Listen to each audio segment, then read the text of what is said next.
Welcome to the Influential Personal Brand Podcast. This is the place where we help mission-driven messengers just like you learn how to build and monetize your personal brand.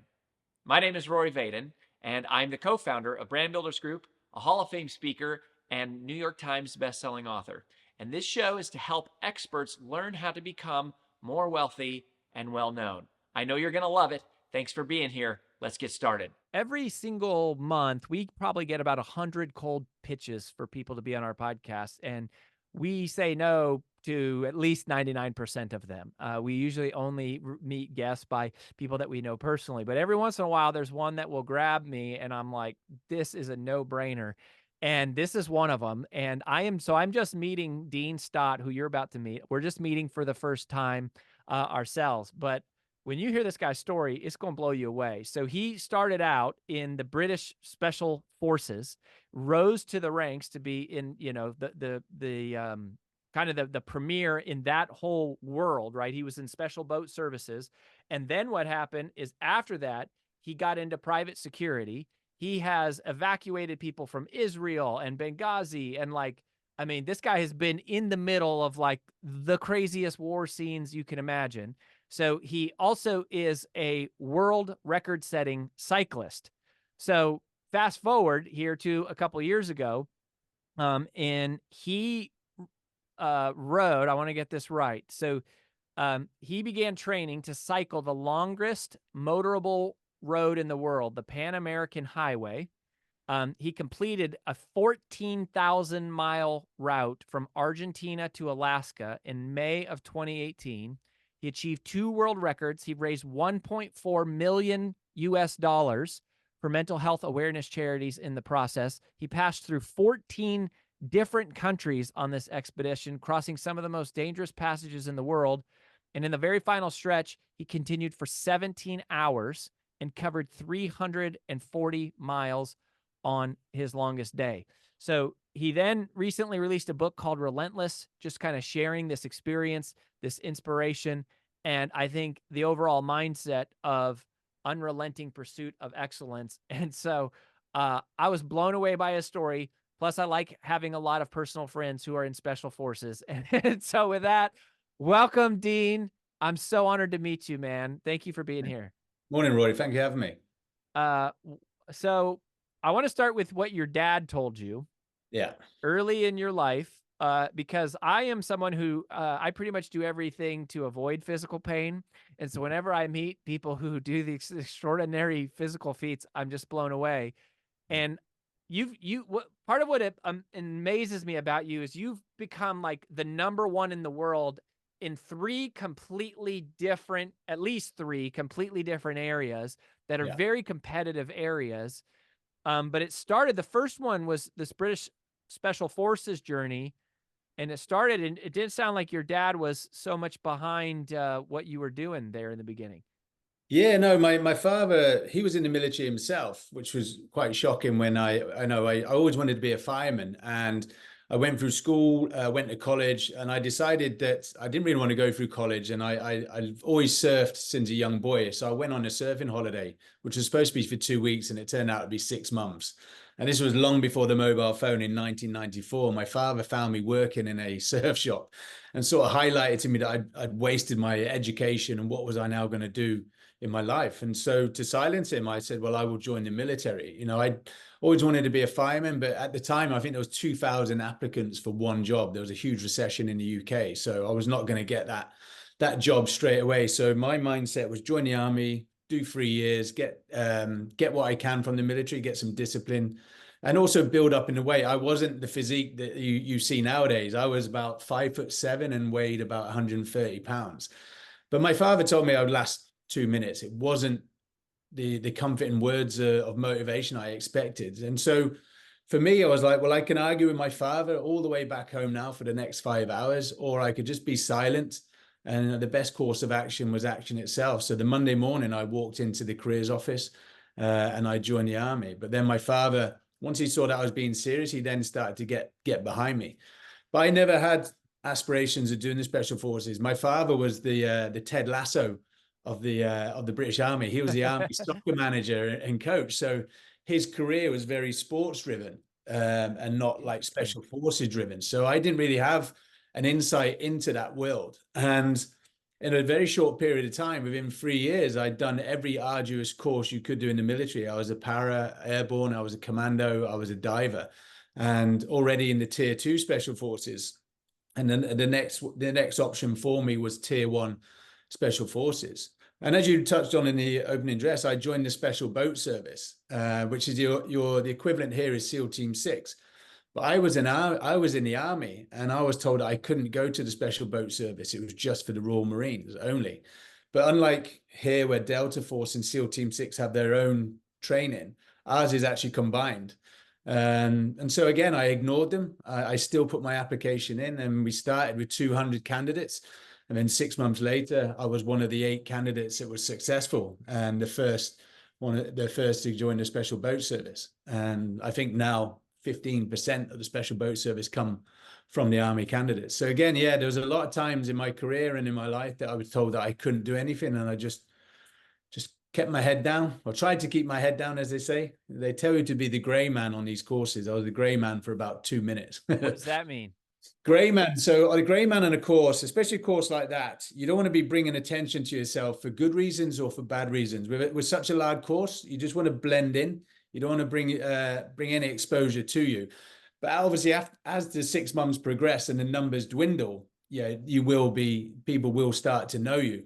But you try and be as gray as long as possible. I was a gray man for 2 minutes on a 6 month course. They literally called my name out on the first parade and asked why I was going to SBS. But for me, that's additional pressure. I just take that. I just turn that into positive energy.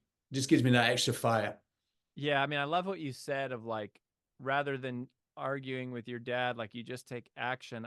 Like so many people, their first step is to run their mouth and like brag about all the stuff they're going to do, or they tell everyone like, here's the new thing that I'm doing, and they receive all this praise before they've actually done anything, or all this resistance before Yeah. they've actually done anything. Like that must be one of your core philosophies. Yeah, it is. Yeah, there are a lot of people, yeah, as you say, they'll run their mouth off. And some people don't, I don't think they realize what's actually involved. And a lot of people, I personally, I get a lot of messages from people. I want to join the special forces. What do I need to do? And they almost think it's one pill, or it's one course that you go on. It's an accumulation of stuff. I'm not here now in front of you telling you my story because I did it in the last 2 years. It's what I've done over the last 30 years to get here. And I think some people, when they had the right intentions in their mind to do it, but actually when they realize how difficult or what's involved, and then there's also things that can come in the way. I've said it before, I'm going to go do this, and actually something else happens and changes the course of direction of my life, and then that doesn't actually come to fruition. So for me, I just think, yeah, have it intentionally in your head. And also, I'll give an example. For some people say I'm going to run the LA Marathon. I only say that because it's next weekend. They have the intentions of doing it, but no one actually believes you until you've actually put a date in the diary or you've actually signed up for it. That's when I start to think, right, because once you've signed up for it, you've let the world know of your intentions, and then there's that additional motivation to do it. Just talking about it, you could keep talking about it for the next 3 or 4 years. So this leads to a question I wanted to ask you is, what happens when you sign up for something and you have this moment where you suddenly realize it's harder than you expected, right? So, because there's this like honeymoon period when you first sign up for something, like, all right, I'm going to do it. I'm going to run a marathon, or I'm going to join, special boat service, or I'm going to be the first guy to like ride 14,000 miles on my bicycle.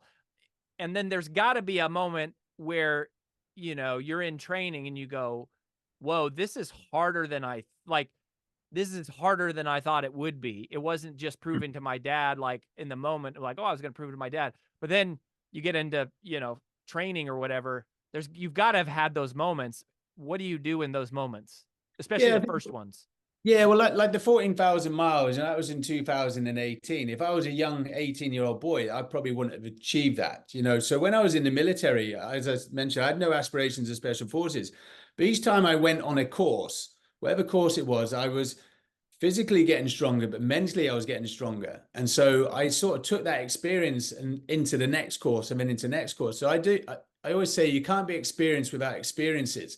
So my bike ride was an accumulation of everything I'd experienced in my time in the special forces, from my time in the private security. And I just adapted that to that. So for me, I was confident that I could do it. Otherwise, I wouldn't have put my name to it. So for me, I think, yes, it depends where you are in your life and whether you've had experiences before that's going to help you with the new challenge. But I like to get out of my comfort zone. So for me, I'll go back to the bike ride. I'd only cycled 20 miles before I applied for the world record. But Wow. what I did is I managed to get as much information as I could from books that I was reading. I spoke to the previous record holders, and I just literally used that information. I got the experts around me to help me. I knew that I could cycle. I knew I had the endurance and the mindset.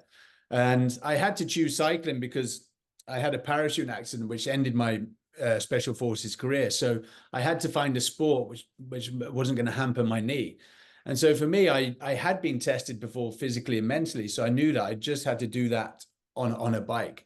But everything else, it was the planning, the coordination, the logistics. My wife ran all that as well around me for me. So also having a good team around you helps you as well, and getting knowledge of the experts as well. Yeah, so I hear you on that, like, sort of preparation, research, and sort of strategic selection. What about the moments though when you want to quit, or like, I mean, like you're talking about building this mental toughness, Mm. and I feel like there have to be moments where you go like, this isn't worth, like where your brain, like the voice inside your head says, like, this isn't worth it. This is too hard. This is stupid. Why did you sign up for this? You're going to get hurt. Like, Yeah. you have that voice that says this isn't working and it's not worth it. Yeah. And you've been able to move past that in literally life and death situations, but even in like, you know, cycling, which is not really a life or death situation necessarily. How do you get past that moment? Yeah, I think you have to have a motivation which is personal to you. You have to be motivated to do that. When I was in the special forces, there was some guys there, and they were there because their dads were in the special forces. Oh, that's not a motivation, because when it gets hard, it has to be personal to you. Why do you want to be it? Why is it, when it gets hard, when it gets scary, you know, you need something that's gonna that fire to push you through. So that was that. But with the bike rides, we did it for, as you touched on, for mental health charities. There's 11 mental health charities that we raised the money for. And so I knew that one of the charities called Place to Be, they were going to get $100,000, £100,000, which enabled 14,000 children to step into a school psychologist. And so I would then revert that into miles. So every mile I was cycling enabled a child to do that. So there's ways of tricking the mind. But actually, I never had pressure from the sponsors. I never had pressure from the charities themselves. I actually it was my own pressure. I told the world that the ethos of the UK Special Forces was the unrelenting pursuit of excellence. So how does it look to the world if I don't finish this challenge? So I put myself under my own pressure, but my own motivations. But that's why I aimed for the world record. So that's why I applied for the world record, sorry. So I had something to aim for. In the military, we're very objective driven and target driven and mission driven.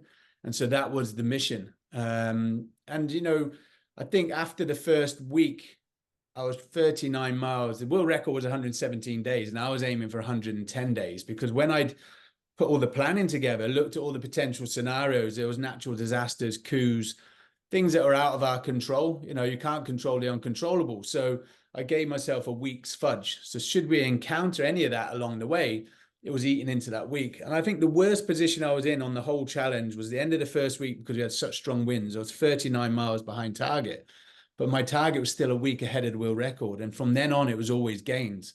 And so mentally wise, I was always in a good place. I was hitting the targets, and I was now ahead of target.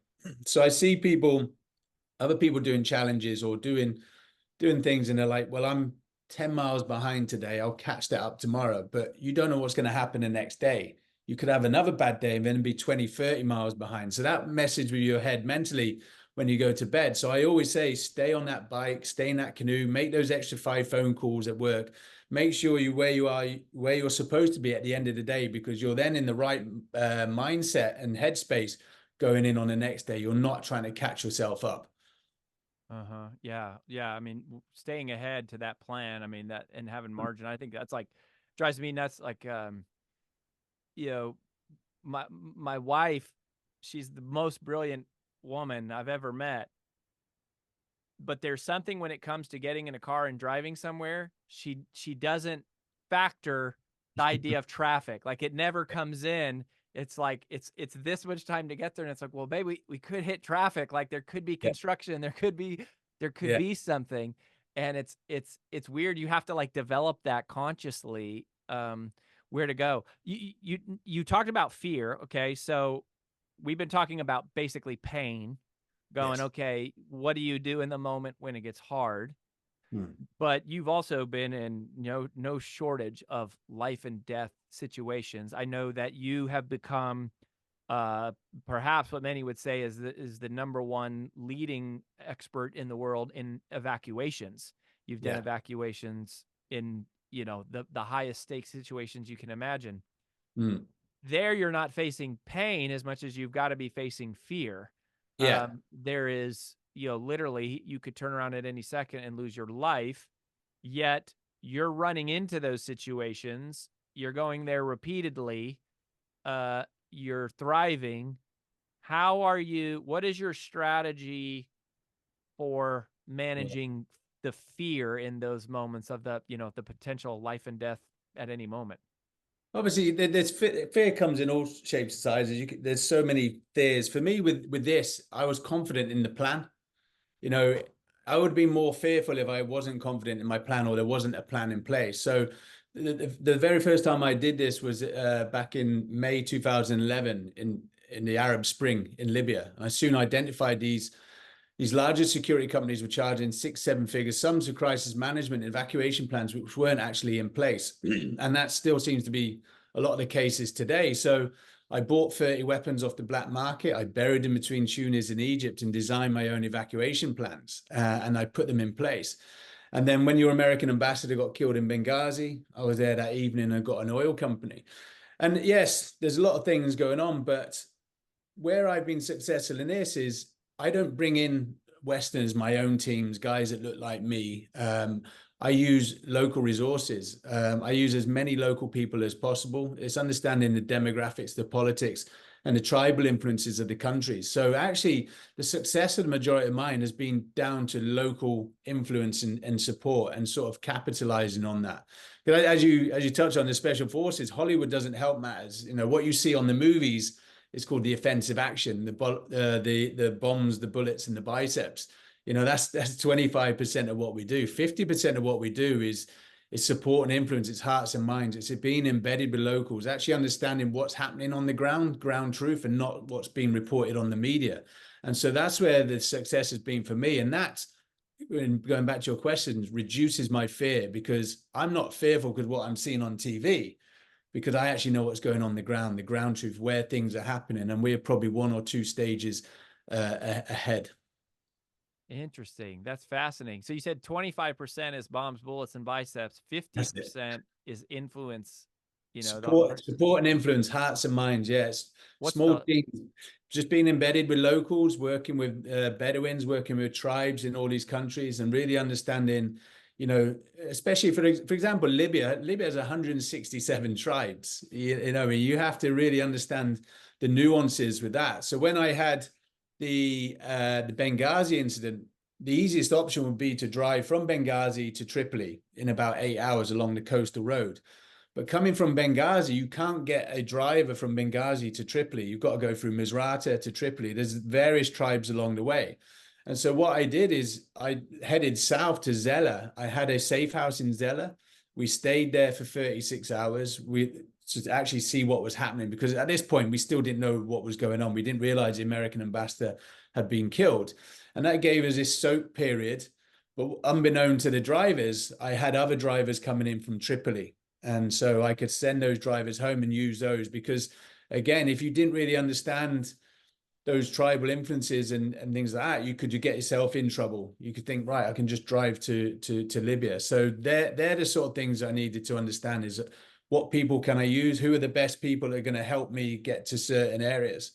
And when I evacuated the Canadian embassy from Tripoli to Tunis, 18 military and 4 diplomats, my fixer, he was from Zawara, which was the border of Tunis. So he knew everyone along there, but also his cousin was the president of the GNC, which was the new interim government.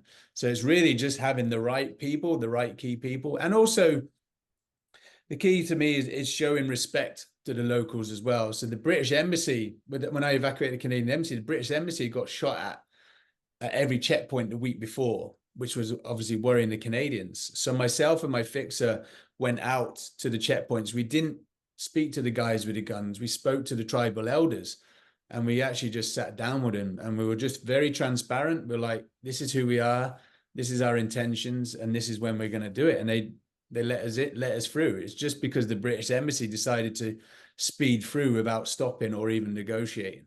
So a lot of it's, it's just simple communication and respect. What's the other 25%? The other 25% is probably it's interesting. Probably surveillance, is gathering the information. Huh. Yeah, because obviously you can't act on any of that without the information itself. So surveillance. That's fascinating. I mean, it's almost like what you're doing also with like your bike ride. You're talking about like a lot of this is the gathering information and the intel on the front end, Yeah. then creating a plan. And if you do that, then it's only the last 25% is like the muscle. Yeah, well, one of the things we do in the special forces, I think that you guys in America, they call it a wash up. We call it a hot debrief. So every time we came off the ground, whether it's on operations, on exercise, anything we do daily, before we clean our weapons, get showered, have food, we do a hot debrief because it's still fresh in your mind. And so as soon as the helicopter landed, we'd be off, and the ops officer would have us in. And it was 3 simple questions. It was what worked, what didn't work, and if you were to do that again, what would you do differently? And these are great lessons because each operation is slightly different. So when I did the bike ride, I was getting information from books that I was reading and articles, but I wasn't getting that critical information for my plan. And so I reached out to the previous record holders and I asked them those 3 questions. And all their issues were in South and Central America: bureaucracy, languages, spares for the bikes. They all started in Alaska and finished in Argentina. So for me, I was like, well, why take a gamble with a second half? Why not address those issues early? And so that's what I did. I turned it 180. I started in Argentina and finished in Alaska. And that was my plan. And that was literally from the information I got from them. Wow, that's wild. They were willing to just talk to you and share it. Yeah, which was a great surprise to me. Yeah, and it seems to be, with the world records, you're there just to set a bar. You want other people to help. I'm helping a young gentleman at the moment who's wanting to beat the world record next year. And so, yeah, for me, I wasn't a cyclist. I dipped my toe in it just to prove a point. I started cycling at the age of 40, and so. He's a younger guy. And so for me, I was like, well, here's the information. Here's what I learned. And, hopefully you can learn from that. But there are other factors that you can't control. Weathers, when I went through Nicaragua, I think 4 weeks later, there was a coup. There's certain things that are out of your control. Yeah. So I'd like to talk about that for a second because, let's say you do all the planning, right? Like you're going to launch a business or pursue some goal or dream, right? You do all the planning, you get all the surveillance, you get the right people on board, they go to help you. You then, overcome your fear. You're in the situation, you're doing the stuff. But then sometimes there are things that just happen outside of your control. Like you could do everything right. Yeah. And suddenly there's this thing that takes place that there's no way you could have planned for, you didn't plan for. What's the mindset that you use in those moments to sort of deal with or reconcile and move past the things that happen that are like that you didn't prepare for, that just were completely out of your control?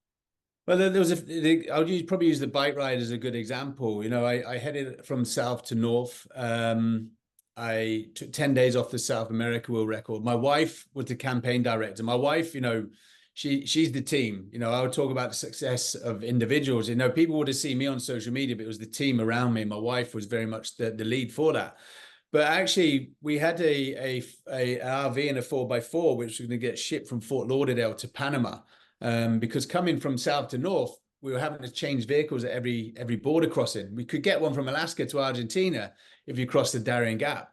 And so my wife rang me when I was in Ecuador to tell me that the vehicles hadn't been loaded onto the shipping container. So that was out of our control. But my wife and my PA and a couple of friends, they flew over and they drove the vehicles 4,000 miles in 8 days from Fort Lauderdale down to Panama through Mexico and all the Central American countries. Wow. So that was, we didn't see that, but we reacted to the situation change and it kept the team moving. I then get into North America on day 70 and I'm 14 days ahead of the world record. So mentally, I'm in a good place. I'm now in America. Everyone speaks my language. The culinary options are a lot better. And my wife then rings me 5 times. And I think, normally she keeps distractions away from me. I think there's something wrong with our children. And she then tells me that we've been invited to Harry and Meghan's wedding, which was nice. No, Prince Harry and Meghan. So I was like, and this was the charity that we were doing was for Harry, William, and Kate. It was one of their charities called Heads Together. And I said to her, that's nice. She goes, no, you don't understand. You're now 1 day behind. So going into that phone call, I was 14 days ahead. 10 minutes later, I'm now a day behind because the last flight out of Alaska in time for this wedding was day 102. So I had to change the way that I cycled in North America. I had the luxury of being able to cycle at night because in South America and Central America, it's safer to be off the road. And so I cycled North America. I had 17 days planned. I did it in 11 and a half days. I got to Lubbock in Texas the next day. We had 60-mile-an-hour winds and tornadoes. So it's now 2 days behind. And there's an app on your phone called Windy TV, which is very popular with sailors and cyclists. And it gives you the strength and directions of the winds forecast for 2 weeks every hour. And so I just put pen to paper. I had to cycle 340 miles in the next 36 hours to miss the next weather window and just play chess with Mother Nature. So I was using what resources I had available to me.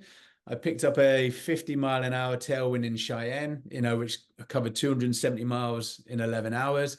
And so that's where I gained that time. And so the situation, the objective hadn't changed, the timelines had. And so I got a week outside and then I got in a town called Whitehorse and I get a phone call from a friend saying, have you seen this guy who's a professional cyclist sponsored by Red Bull? He's already got 3 other endurance world records. He'd come out on social media that day and said he wanted to be the first person to cycle the Pan American Highway under 100 days. So every time I kept hitting my objective kept moving. And so I could have stayed on the bike and just, come in at a reasonable time, but for me, I wasn't happy. So I pushed myself even harder. I cycled for 28 hours in the last 36 hours to come in 99 days, 12 hours and 56 minutes in minus 18 winds and snow it was 99 days? 99 days, 12 hours and 56 minutes. So again, and I think on the last 2 days, I had 250 miles to do. And I was like, well, I'll do 150 miles today. I'll do 100 on the last day and we're well in under 100 days.